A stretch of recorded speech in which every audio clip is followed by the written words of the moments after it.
I am the Tofu Golem. Please enjoy the video. You begin by finding middle C and anchoring your ear to it. Once located, name the white keys out loud in sequence, and play each note slowly while humming to internalize pitch. Make sure to repeat the pattern up and down 1 octave so you build spatial memory. Use short, focused 5-minute drills rather than long, unfocused sessions. This trains your brain to recognize finger position and sound together. After a few repetitions, you can move to identifying unfamiliar notes by comparison. Once you know white keys, focus on black keys and their pattern of 2 and 3. This visually guides you to sharps and flats.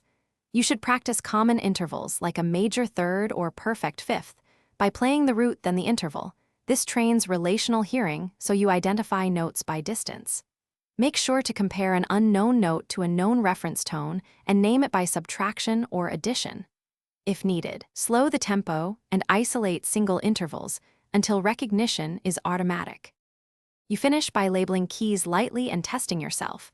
Point to random keys and sing or play their names, then remove labels as recall improves. Once done, apply the skill to simple melodies and call-and-response exercises so identification connects to real music. If you hit a plateau, slow everything down, confirm the keyboard is in tune, and always return to your reference note before guessing. One quick troubleshooting tip. If notes blur, take a short break. Then resume with fresh focus and a tuning check. Thanks for watching. Consider subscribing if we helped you today.